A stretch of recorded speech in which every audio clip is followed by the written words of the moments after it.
Assalamualaikum warahmatullahi wabarakatuh. Apa kabar sahabat-sahabatku semua? Dalam kesempatan kali ini sambil menunggu kegiatan usaha sedang belum ada pembeli, daripada bengong kayaknya saya mau bercerita tentang sebuah makna kemerdekaan. Udah akhir-akhir bulan Agustus,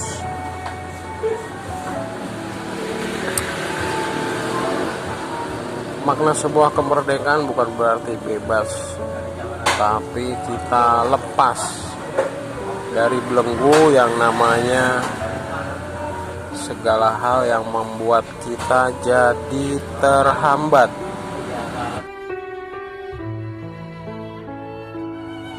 Makanya guru kita pernah bilang bahwa kemerdekaan itu ada 3. Yang pertama merdeka secara ruh, kedua merdeka secara ilmu, dan yang ketiga merdeka secara fikir. Apa maksudnya nih merdeka secara ruh? Kalau kita bicara ruh, bagaimana ruh kita itu bisa lepas dari yang namanya keterbatasan fisik. Bung, ada extra jos nggak, Bung? Ada extra jos, ada. Mana? Udah tahu ada. Nutrisari adanya. Nggak ada Nutrisari adanya. Ya, mohon maaf. Semoga informasinya bisa dilanjut. Ya, kemerdekaan secara ruh. Jadi maksudnya kita lepas dari keterbatasan terhadap fisik. Karena fisik itu di dalamnya ada ruh kita. Makanya kita harus bisa memerdekakan ruh kita dengan cara memiliki fisik yang sehat, memiliki fisik yang sebisa mungkin tidak ada gangguan-gangguan. Lepas dari yang namanya penyakit, lepas dari yang namanya keluhan-keluhan. Makanya kita disuruh untuk menjaga diri kita dari sebuah sakit-sakit yang namanya, ya sekarang lagi ramai pandemi, kita harus jaga kesehatan. Makanya guru kita menyarankan ada puasa. Jadi puasa itu bisa menjaga kesehatan badan kita, sehingga ruh kita itu bisa bergerak bebas karena fisik kita sehat. Merdekakan ruh kita. Ruh juga bisa mengandung arti ya semangat. Jadi kalau kita punya kekuatan yang besar dalam diri kita, terutama didukung sama fisik yang sehat, ya sampah-sampah di fisik kita buang, kita jaga makanan, kita jaga minuman yang kita minum, ya otomatis ruh kita bisa merdeka. Itu yang pertama. Yang kedua adalah merdeka secara ilmu. Maksudnya bagaimana? Jadi kita harus, yang namanya ilmu itu sangat luas. Kebenaran hari ini tentang ilmu yang kita ketahui belum tentu benar akan selamanya. Ilmu itu berkembang, ilmu itu berubah-berubah. Jadi manakala ada sebuah ilmu baru, di mana ilmu itu bisa mentolerir atau ibaratnya membenarkan ilmu yang sebelumnya atau menyanggah ilmu yang sebelumnya, kita tidak usah baper. Ya, bisa jadi ilmu yang selama ini kita ketahui, ketika ada perkembangannya akhirnya punya ilmu baru, ya kita harus bisa mengikuti. Itu yang disebut merdeka secara ilmu. Kita tidak menutup diri akan perubahan-perubahan ada yang ada. Jadi ilmu kita berkembang terus, belajar terus,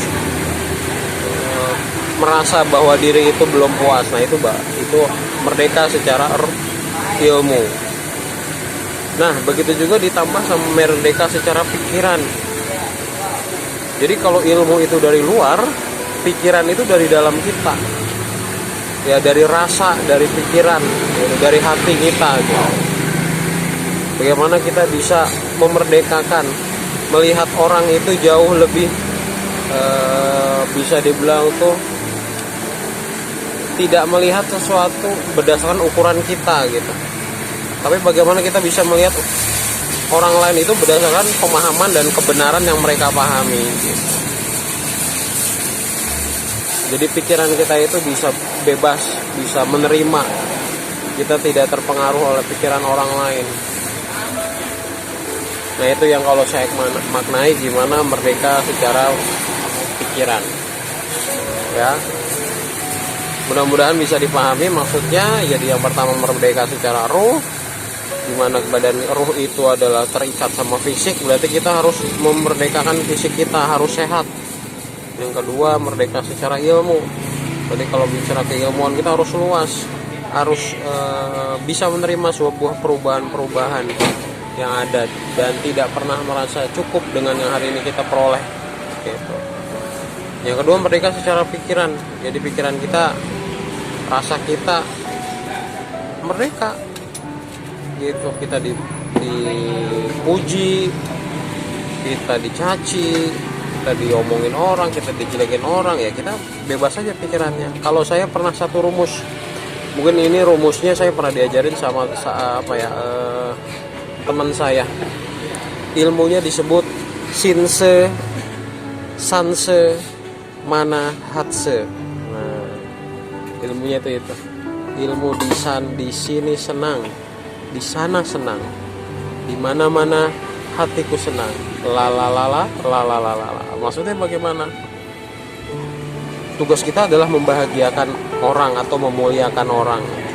Jadi dengan dia berbicara kasar dan dia bisa senang, ya sudah, kita sudah ikut bahagia. Dengan dia memaki kita, dia mau ngomongin kita, terus dia senang dengan ngomongin itu, dia bahagia dengan ngomongin itu, kita terima, ya sudah, kita sudah bisa membahagiakan orang gitu ya. Kita dipuji, dia bahagia. Kita dicaci pun kita harus bahagia.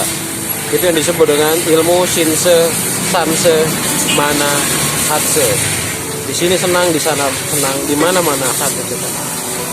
Oke, mungkin itu aja sebagai ngisi waktu. Ini saya lagi ada di cucian steam punya keluarga, lagi nungguin nih. Biasanya saya nggak nungguin, adik saya lagi keluar ya.